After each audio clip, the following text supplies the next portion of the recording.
Wow. I like the bass in that. That's good bass right there. Marked Up Show. Welcome back, or welcome to everyone who's watching. We're going to start doing these every week. First guest, my first boss. I'm first, man. I don't know about this first thing. You tell me that. That's a good thing. Broadway Joe Booker here with us from Power 92, man. Welcome to the show. Hey, great to be here with you, Mark. So, you didn't tell me about the first thing, though. Why? Is it a problem with it being first? You know. See, usually this is a little strange because usually Joe is doing the interviewing. I know. Very true. So now you on the other side. I know, right? Does it feel a little weird to be on the I other know, side? it does. Especially you didn't give me any questions normally. What? I sent you email. Oh, you did? Yeah. Oh, okay. I sent a blind emails out to people, and like some people responded, some people, and I called Joe. I was like, Joe, you didn't get my email? Like, no, I didn't get your email. So, Yeah. but we sent out some blind emails, man. It's a show. I really wanted to have you on.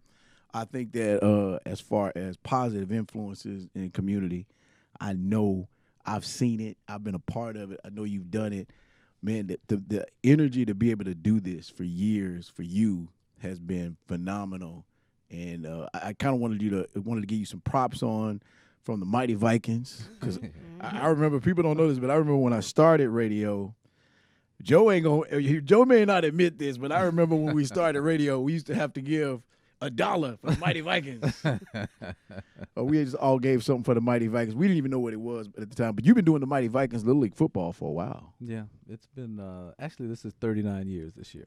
Wow. So I've been coaching for 39 years in Mighty Vikings. Well, we were the Vikings first, and then we turned to the Mighty Vikings in '87. So, it's been a good little run. It is nothing strange to hear Joe call you and tell you, hey, that's a former Mighty Viking. And you say it when you do the birthdays in the morning. Everybody's a former Mighty Viking. Yeah. Speaking of, you had a couple from the Cabot quarterback that went to Fayetteville. Yeah. You had a couple that played. I remember when they played. Gerard and Tobias, they're at UCA now. Yeah. Talk about them and some of the guys you see when they play with the Vikings, and then how they've grown up and where they go and that type of thing.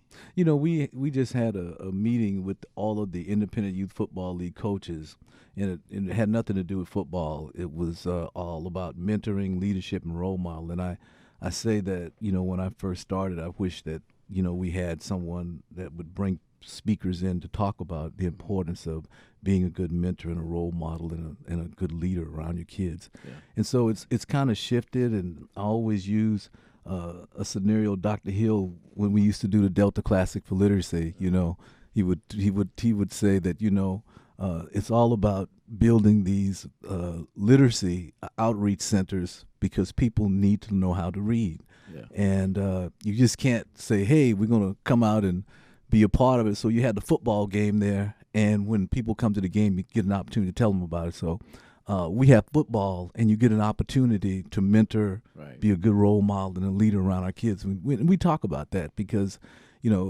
being around for 39 years, it's the stories that the kids come back and they remember. Yeah. And do you want them to, and they remember some good things, and then, there's some stories, there's some real stories to be told. Yeah. I know you got some stories to be told. Yeah, some of it I don't want to share. I still remember some of mine from college, those old coaching stories. Where man. Things have changed so much now. I mean, the kids are different. Yeah. How do you deal with because the new age kids, I know, because Justin is one of them. I mean, the new age kids, they don't want to work for anything. They should have a cell phone when they get 10 years old. What do you do to the new generation? Well, Mark, I honestly, you have to change. And the things that I did back in the day, you just don't do them anymore. I mean, and it's about, even in the career that I'm in, from being in the radio, things change, and you got to be able to accept change. Yeah. And so with the new kids now, I mean, I tell people now I do more begging than I've ever done before. Will you just please come play on my team? Just give me a chance. Yeah, what is with that though? I know. What is with this new generation? Because I remember a story. Now, Joe won't tell you stories, but I'll tell you some stories. When I took Justin played 6-year-old, 5 and 6 flag for Independent Youth Football. We played for the Mustangs. he was so good when we went to tackle in the pads at 7. He was so happy to go to pads. We went out and bought all his pads. And I remember talking to Joe that day at work. He said, now, Mark, listen, pads is a little different. He's going to get hit. He said, whatever you do not let that boy quit. Yeah. I said, okay. He said, you're going to see parents taking their kids off the field. And sure enough, 7 years old, I took him out there, man. When he hit that boy, lit that boy. Everybody said, ooh. And then Justin got hit. And when he got hit, everybody said, ooh. And, man, he came off to the side crying. I said, look, man. Yeah. Get your breath. I think I remember that. Wipe your tears. Yeah, go back in there because I can't let you. I said, if I let you quit now because it's hard, you'll think for the rest of your life when it gets hard, you can quit. And while I'm telling him this, his parents walking out there taking kids off the field. I was like, what are they doing? Hey, wipe your face and get back out there. A week later, he loved it. He couldn't get him on. I wanted him to play football till he was 10, and he played until he was 10th grade. Yeah. So I don't do basketball or baseball. I think football for me is probably one of the most challenging things because it's a skill to it and being able to teach the kids. But yeah, if you beg them to get out there, and I kind of do the same thing with parents, just don't let them quit. Once they get in, just don't let them quit because algebra, French, chemistry, all that's tough too. Yeah. So you want to start building that don't quit kind of thing. Right. My dad did it to me, and I never forget. I wanted to be in the Boy Scouts. I mean, because they had some really nice uniforms. But yeah, man, the Boy Scouts. The Boy Scouts had some really. I listen. I can tell you some stories when I was at Power 92. I would have thought Joe a lot of things, but not you wanted to be a Boy Scout. Oh man, I wanted to be a Boy Scout, and so my dad got me this. I never forget the uniform back then. Didn't cost that much, probably around $20. But you got the man. I mean, you had all this stuff, man, and we went on our first camping trip, and it rained that night, and man. They say this rule of don't touch the tent because it will leak, And so we kids, man, we're touching the tent, man. We got leaked and we got wet. We got out the next morning. We were cooking, and it's the eggs and it's water in the pan. It's all this, man. And then we got to hike 8 miles back home. We're wet. It was just the worst thing. And I told my dad, I said, man, I'm done with this Boy Scout stuff. He was like, oh, no, you're not. You were done with the uniform at that point. Made you stay. Joe, do you think that set you up since you said that? Do you think that set you up for even wanting to give back and teach other, young men? Because did you even think that the Vikings would go the way it's gone for 39 years. Did you think that? Yeah, no, I got into this thing just trying to. I went to a football practice and I saw the coach, and it was like military. The players were lining up and they were right face, and I'm thinking to myself like, that ain't how you play football. But now with social media, there's a lot of people can see and you can go on and you can learn a lot. But back when I'm talking about back in the 80s, because that's when I started in 1980. If you didn't go out and read and get the information, you just do what you know to do, and that so people didn't have a lot of direction. So that's kind of how I got in, was just trying to expose kids to playing football that we could play, and that's kind of how I started. But I never thought that I would still be doing it at this point. But I kind of love the thing of teaching young kids what to do, and I never thought I would coach 5 and 6 year olds, and I had the best time of my life. That is hard. Oh man, that 5 and 6 year old, it is. And Joe, you actually gave me advice for my boys. I don't know if you know that, but you gave me advice now because you made that comment about how parents would take their kids off the field. As a mom, I'm like, they hurt my baby. We got to go now. But Joe would say that you got to let them get in there. You got to keep them there and just let them do what they do, and it's going to be fine. Let them toughen up. So. See, I coach baseball, and I told Joe when I started. Of course, I couldn't stand it as long as he did because the parents turned me off about it. But when you coaching baseball, these kids, I think it sets them up for life because you go up to the plate, you might strike out. You strike out, you got to come back next time. Challenges to get a hit, and I tell kids now to this day, if you can hit free throws. you ask a kid who plays basketball, if you hit 8 out of 10 free throws, 80%, you good free throw shooter? Yeah. So if you hit 3 out of 10, you good free throw shooter? He said, oh, that's a bad free throw shooter. But if you can hit the ball 1 out of every 3 times, if you can hit the ball 3 out of 10 times, that's Hall of Fame numbers right there, you know? Right. So you're going to fail, but you got to get back up and you got to keep doing it. And that's what kids need to learn these days. And for some strange reason, this new generation is not about that. Yeah. That's a tough thing for them. Well, you know, you talked about the parents, and I think that's a big part of this new youth generation is the new youth parents also. That's probably definitely true. But you know, that's the thing that we don't get an opportunity to pick. You know, you don't get a chance to pick your parents, and parents don't get a chance to pick the kids. You got what you got, right? But you get an opportunity as a coach to be somewhat of a role model for a number of young men that don't really are not surrounded by some atmospheres or some they're in some conditions that you probably wouldn't even think of. Yeah. But you get an opportunity to be a good guy. Yeah. And so that's probably the thing that I like the most about being a role model mentor with a lot of the kids is they're gonna remember the good things. They will, and mine to this day still come up to me and they try to imitate me when I used to go to the mound. I would say a few choice words. I didn't always say the politically correct things. That's just a part of coaching, though. I had to learn that too. That's what y'all do. That's what you do. So, you know, sometimes you don't always say the right things, but the kids to this day, they all grown, and I think Oscar's playing in North Texas, and Oscar played for me. But they would always come up and they say, Coach, I can imitate you on the mound right now. You know, but one of the inside secrets of a lot of our ones that play for me is bananas, because I always buy bananas early in the morning. So the kids would, you know, we go out and play or whatever, and they would be, you know, Coach, can I get $2 to get this? I ain't got no money, but I got a banana. So, you know, and a lot of kids, you don't know if they have breakfast in the morning, but I would always come out, all our guys, we start with bananas. And so, you know, the potassium and that kind of thing. So even if you had breakfast, you know, you get a banana. Cool. So that was a big thing. Well, you know, you made a good comment. You said something about all of y'all have both taught boys that have gone to the Hall of Fame. But Joe, and earlier you joked about being first, but Joe gave me my first job in radio. Man. I will never forget that. I was so happy to make $6 an hour. I'm telling you, it taught me a lot of things and broke me from a lot of things. I used to be country and say the word y'all. They would make me put coins in a jar every time I said that. Yeah. But Joe, you came through the bad girl. Yeah, through a contest. The contest. I came through a contest. Yeah, I did. But Joe, you are like, whether you know it or not, you are in the city's Hall of Fame, the community Hall of Fame, because you've been around for so long. You have mentored so many.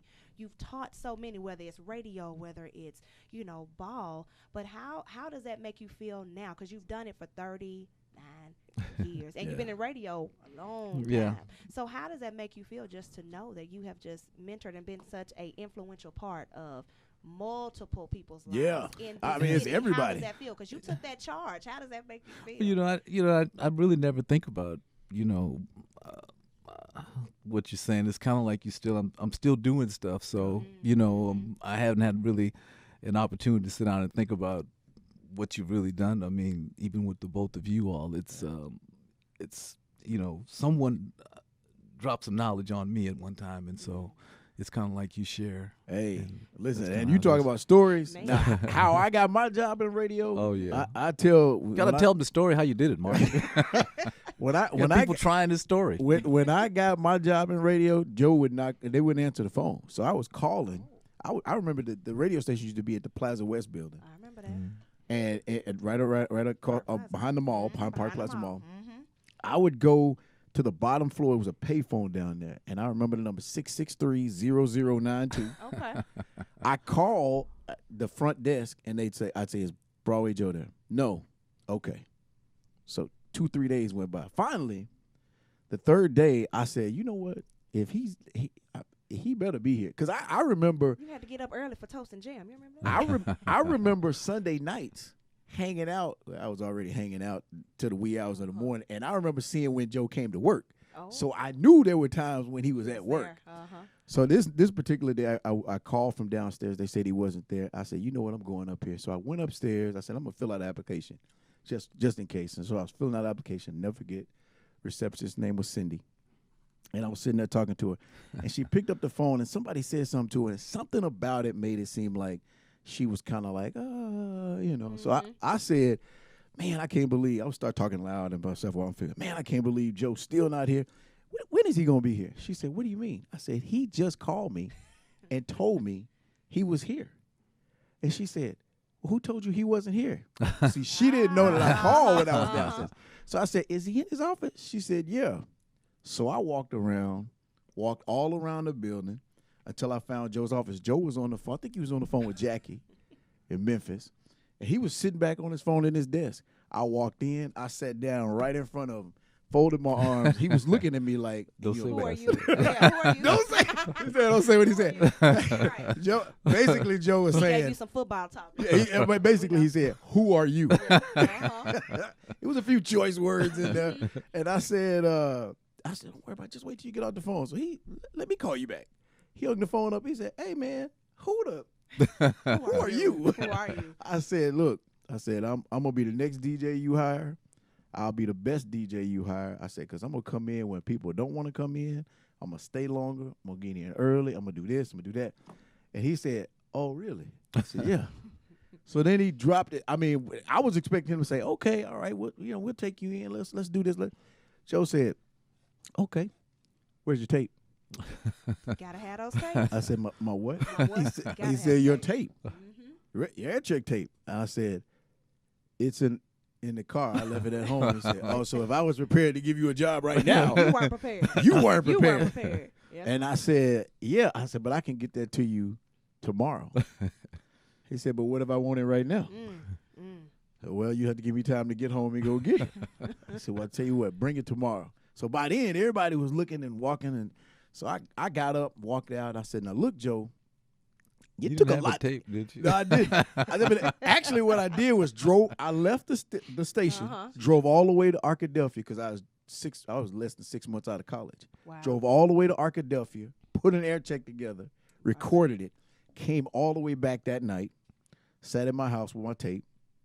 And Joe said, before I left that day, I remember telling Joe, look, man, the chick over at the front desk always telling everybody you're not here, but I know you here. And you know I can get in your office if I need to get in your office. He was like, okay, Mark, just bring me your tape.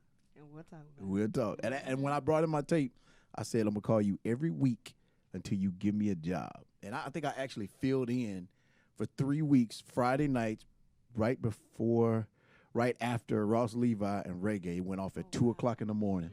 So from 2 to 6, he had a guy coming up from Cersei. The guy stopped coming up from Cersei, and I would come and sit in with Ross Levi from about 1 o'clock on. And Ross said, you know how to run the board? I said, yeah. So the first 2 weeks, Ross would be over there sleeping while I was just running the board. I just never talked. like that, really? I just never talked. I put Ross out there, ain't it? I just never talked. And then finally, that third week, I ran the board. I came back up. I said, Joe, you can hire me right now because you don't have anybody working the 2 to 6 shift, Friday nights and the Saturday morning. He said, yeah, I do. The guy been working. He been doing a good job. I said, yeah, but the last 3 weeks has been me. It's been me. You didn't even know. You didn't even know it. So finally, he was like, fine, Mark, fine. I'm either going to give you a job or you ain't going to leave me alone. And that's how I got my job. Wow. I stayed on him every Worked week. for his job, didn't he? He worked for that job. I work for it. That's just how I go. Hey, I want to switch it up a little bit and talk about just on-air personalities. There's talk about a Hall of Fame, Broadcasters Hall of Fame for And radio jocks. Yep. Your thoughts on, because you remember we competed with the big stations. We were right up there with everybody else, the Magics, and so the kissing. So I kind of feel like don't you think, urban stations should have some representation as well? I hadn't heard anything about it, but yeah, I would think that it would have to be inclusive because urban radio, especially with the legend of KOKY and people like Al Bell and people like that built a legacy. And when you talk about Al, you talk about someone that's Stax Records and who's really had an influence in a member of the Arkansas Black Hall of Fame, things like that. Yeah. Those people really paved the way for me and a lot of other people to be where we are in the business today. So I think probably Al is the noted one, and then the late Jocko Carter, which I had an opportunity to be there when he was inducted into the Black Hall of Fame. But there are a number of personalities that that have been here. And Little Rock, Memphis are not like, I mean, Atlanta, I see another city like that, but there's some cities that radio is it's a big deal, and Little Rock and Memphis have been those kind of cities when you look back at the history, and WDIA being the first black radio station in America, and wow, I didn't know that. I used to work at K97. Yeah, and so being in the same building, but WDIA, the first all-service black radio station in America. Bobby OJ, right? Yeah, 1948 is when it all started. And in 1948, the first thing, it was the first year in Memphis for the first African-American police officer, the first African-American to work at a postal service, and the first full-service African-American radio station. Wow. So this is a little history, and I do a little research and just some history about it, because I think that's so important for what you're gonna do with it. But there's some to be honest with you, things have changed a lot, but some things never change. Mm-hmm. And when you go back and look at the history of WDIA, we had the jammers, but they had the soul singers that went to nursing homes and sang for people and elderly and shut in. Yeah. It was we are the people station. WDIA was the Goodwill station. Yeah. So we're talking stuff that goes all the way back to the 50s. Some things change, but Some as long things as stay the you're same. as long as you're full service and you're serving the community, and the words of the great Al Bell did a seminar back in Mobile, Alabama, and it's back in the late 80s, early 90s, where he said the three things that makes a good radio station is you have to be able to inform, to educate, and the last thing was to entertain.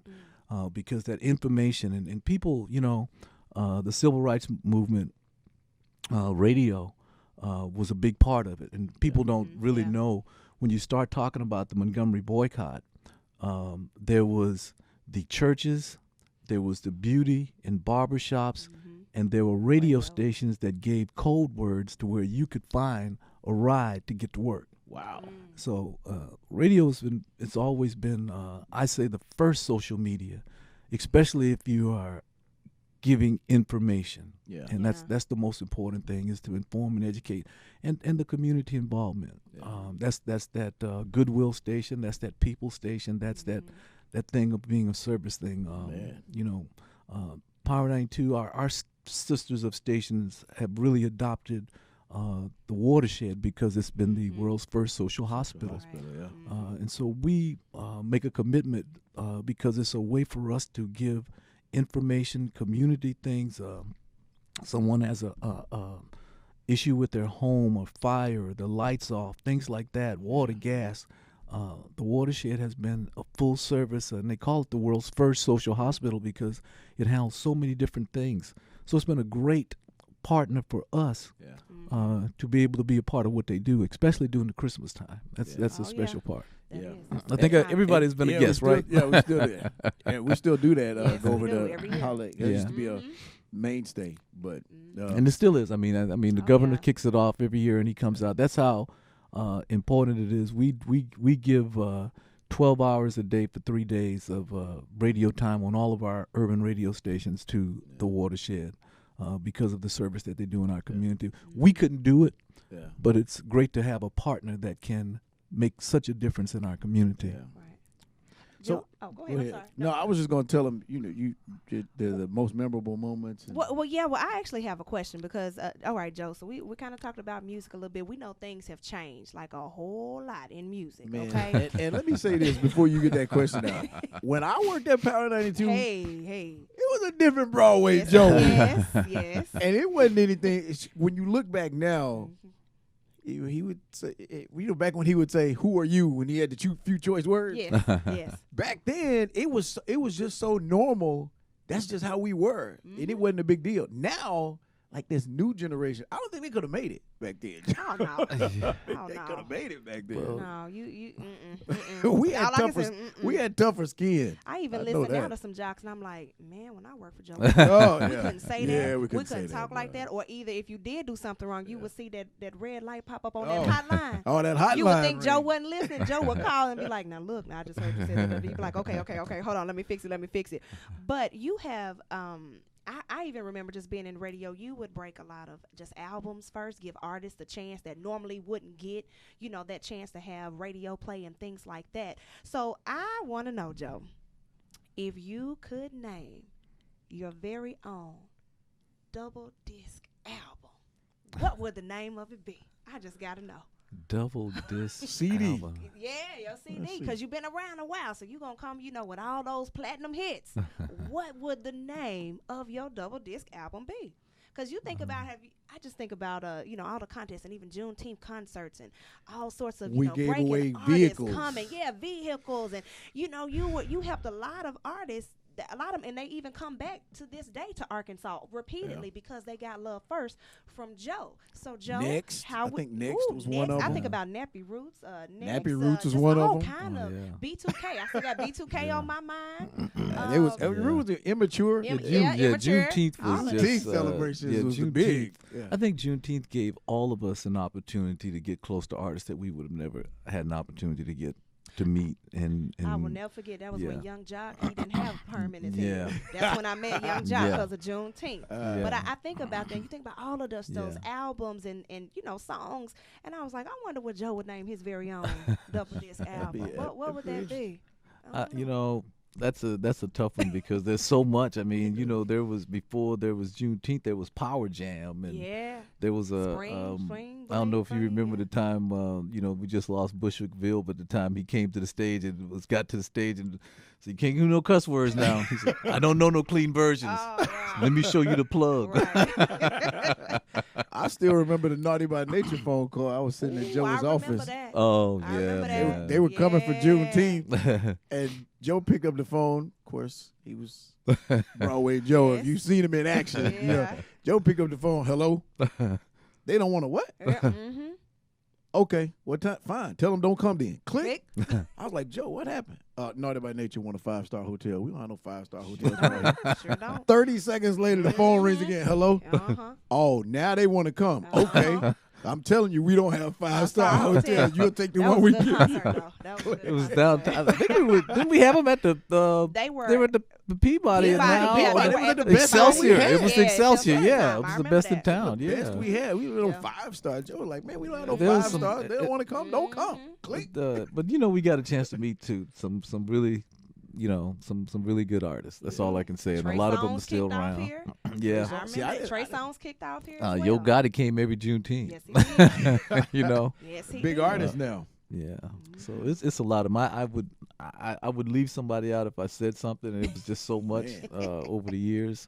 Power 92's been around for 32 years, so it's a lot of history about it. And then there's KOKY that I don't Mark know if people Chillin' yeah, Dillin'. that's over 60 years. So there's so much history. And the best thing about it, especially with radio today, is Little Rock and Memphis are two cities that are so blessed that corporate radio hadn't come in and taken away the history of the fabric of especially urban radio. And it's been really great. When you go to Memphis, you can still hear WDIA, and I think Bobby OJ has been there for close to 40 years now. But when you come to Little Rock, you can still hear KOKY, which it's been on for over 60 years, and it still has that library of great music when you listen to it in variety. And you just don't hear that a lot in a lot of cities that you go to. Yeah, Mark won't play Linda Ronstadt.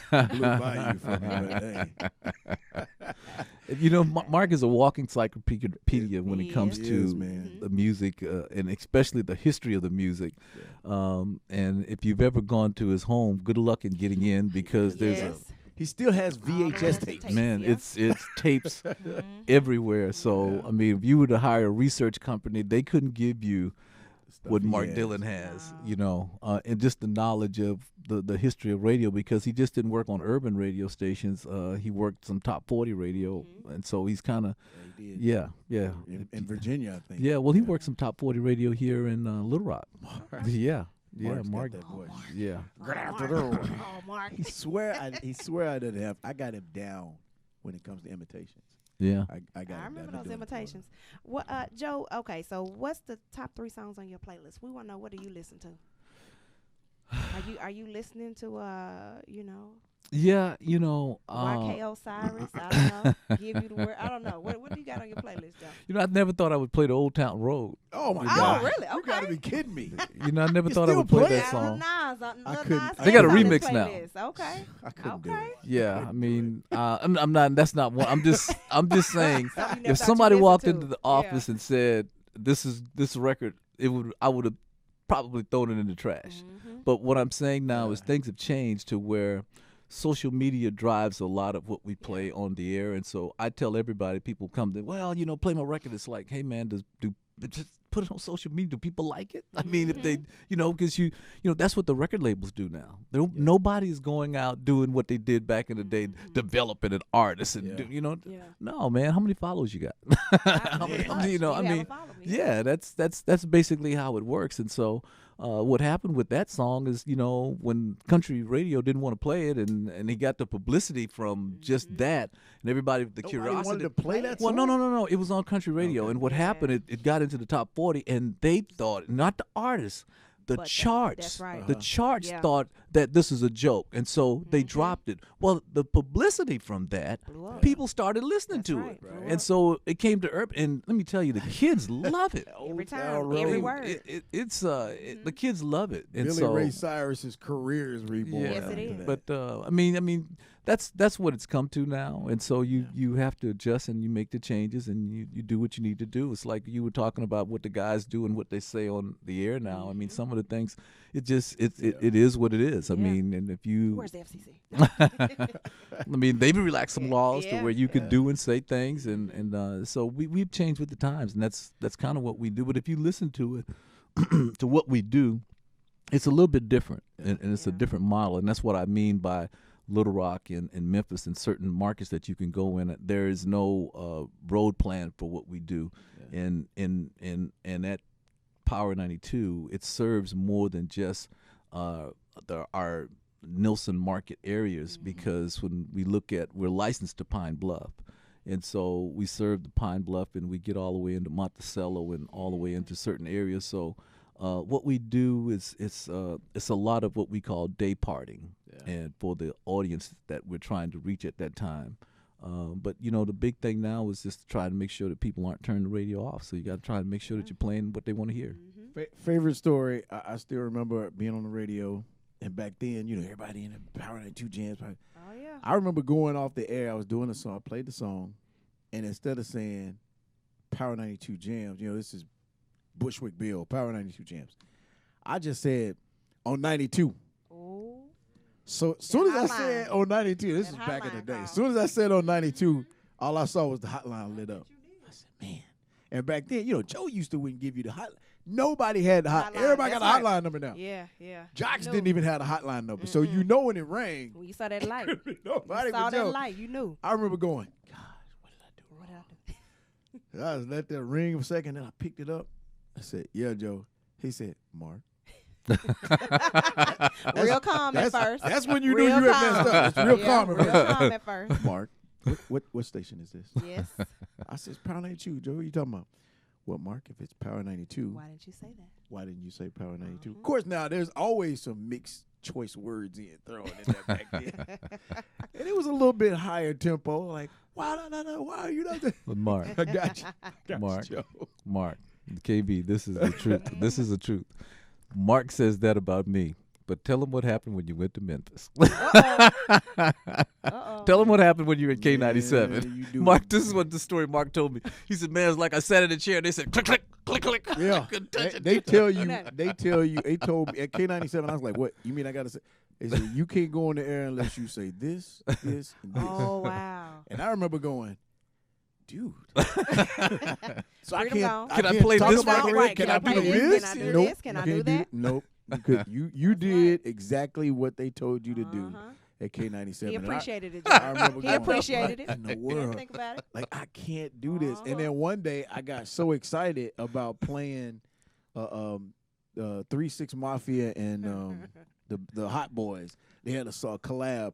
And I was playing it, and I was so used to doing it at Power Then I said, oh, Power 92 Jam. Oh my gosh, you really I messed up, right? I was a K97. I turned the radio off. I said, God, Bobby OJ is going to call me right now. I'm done. I'm looking at the hotline. Just Bobby wait. OJ didn't call me. And I remember saying, oh, man, I gotta start. And that's when Yeah. Joe called me and said, hey, man, you tired of playing around? You ready to come back and work? That's right. I said, yeah, I'm ready. I couldn't do it anymore. I had enough of K97. Yeah. Couldn't do it. Well, Joe, But- what's your most memorable moment, just from radio as a whole? What is your most memorable moment? You know, there's a lot of memorable moments, but I think probably the ones that I enjoyed the most was when we used to do the Juneteenth celebrations and be able to present these big checks of $20,000 to the watershed. Those were the things that were kind of special because you had an opportunity to give back to the community. And I would tell people, you know, Tyler Perry comes to town, whoever the comedy show comes to town, but nobody comes to town and say, hey, look, we're going to do this show and we're going to donate $20,000 to a charitable organization before we leave. So we, the radio station, had opportunities to do that, and we still give back. We don't give away the money, but we give it away in time now. So being able to serve from the football to my wife and I were talking a couple of days ago about the Jammers. Those are some of the most memorable stories. We and went some of 3 those years small I got a undefeated. Jammer story. When Whoa. I in started, those small towns. we let me went tell you 3 something, years Yeah, man. undefeated. and they love that. I mean, that was the big thing. This is 30 years of Jammers basketball. Next year will be 31 years of Jammers charity basketball. Wow. And there's some great Jammers stories. That's all I can tell you from some of the small towns. Let me tell you, these And small they fed you towns are good something down else. there too. You went Oh, to they a small still town. they still feed us Ooh. good, Yeah. and that's the pride of some of it. Just that was traveling Arkansas for me, Yeah. and I got a chance to see some of the cities that I would never ever have seen, some of the towns I never would have gone to, just because of Jammers charity basketball, and it was just. So we're still doing that, and then we go to some great places that we meet some really great people, and I don't think there's any real small town with a pretty large number of African Americans that we have not had an opportunity to go and play basketball. see and Yeah, go and, look and at. and again, the Jammers have raised. We go back and we kind of look at some of the numbers of everything, but over $1.5 million over the past 30 years for charitable organizations across the state of Arkansas. wow, So that's pretty good. yeah, so being in a position to be able to have the Jammers and the Vikings and being able to tie it back in, those Delta Classic for literacies were big. Getting close to 40,000 people out and talk about literacy and I had to helping to change build my the phone schools. number because you remember that, Joe? I had to change my phone number because of the Delta Classic for literacy. Everybody Yeah. was calling. Everybody was calling because Yeah. Joe was like, I need you to do this. I Yeah. was like, okay, I had to change my phone number because so many Wow. people were calling. They wanted tickets and get in, and it was crazy. Well, I appreciate you coming on, Joe, Yeah, man. appreciate Thanks for you coming guys. on the Yeah, show. thank you. For those of you wondering, listen, I got stories. I got Broadway Joe stories for days, including the time I was coming in. I came in late one day. I got them. I hear this story all the time, but Uh-huh. it's probably one of the better stories. And I want you to know something, Mark. I was not going to be late for this interview today. If there's any place I was Yeah. going to be, I was going to be on time for this That's today. He told me, he said, I want you to start being to work every day at 1 o'clock. I said, okay, Come early. I'll be there at 1 o'clock. So one day I took my mom, we voted early, got to work 1:05, and I'm sitting in the production room. I don't go on the air till 2. Yeah. Got to work, sitting in there, getting ready to do production. Phone rings. You know what happens when the phone rings in the production room. Picked up the phone. Mark. You're late. What? Come to my office, Mark. I said, well, Joe, let me finish it. No. Don't worry about it. Just come to the office. Come on. I went down there. He said, what time did I tell you to be here? Mm-hmm. I said, 1 o'clock. He said, what time did you get here? I said, 1 o'clock. He said, no, you didn't. I said, 1:05. I walked in at 1:05. He said, but what time did I tell you to That's be here? right. I said, That's 1 right. o'clock. That means you need to be here ready to go at 1 o'clock. I said, okay. I told him I went and voted. He said, well, that sounds great. Go ahead and take the rest of the day off. Come back tomorrow. And tomorrow, what time do I want you to be here, Mark? I said, 1 o'clock. He said, be here at 1 o'clock. Gotta prioritize. That's what I was told. Gotta Let me tell you. prioritize. Check, TV. That's check. what he told me. You better prioritize. He docked TV. me I'm a like, day. oh, He okay. docked me a day, Yeah. and I was at Yeah. work from that point on. Oh yeah. 12:30, 12:45. Everybody has one of those buttons, you know. I had no idea that giving him a day off would motivate him so well. You know, it's I got like you. like my grandson. I took his phone away from him. I had no idea that That'll it would do it. motivate him Oh, so yeah. much by Oh, taking yeah. away his That'll do it. phone. Yeah. So That'll do Yeah, that'll do you it. know, yeah. Mhm. But that Mark tells me about that story all the time. All the time. I still But, talk to him. All right. Well, thank you for coming on, Joe. We appreciate you coming Thanks on, a man. Thanks for lot. watching the Yeah. Marked Up Show. Make sure you check that like button in the bottom corner. We love this on YouTube, so make sure you check that bottom corner, hit like, watch this Can I episode. say I still got a morning show? Yeah, and, talk about your Yeah. morning I show. still Go got a ahead. morning That's show. right. Yeah. I still got a on Power 92. I still got a talk show on right. KOKY. All right. And I still got the Broadway Joe video show now. Over Yeah, 25 that's years, right. 5 years CW on Arkansas, 2 a.m. So it's a All selfish right. plug. Thank you so much. Keep that. Broadway, what time is the morning show every morning? Yes. What time is the morning? 6 o'clock. 6 6 o'clock. 6 6 o'clock All every right. morning, man. Make sure We you do get it. up. Well, he got to do it before he leave out. He Well, has to. You Oh, You gotta please give it up. check out my new In the News Yeah, shirts. You know, I 'Cause do. It's in the news. It's In the Oh, news. put it like this so we can see it. Go ahead and show You your wanna shirt. show your so shirt? Everybody can see it. There you go. We're talking about it It's, 'cause it's in the news. Oh, That's my right. gosh. I just Hooty want hoo. Yeah, that's what I wanted. That's what I wanted. All right, thanks a lot. We'll see you guys next week.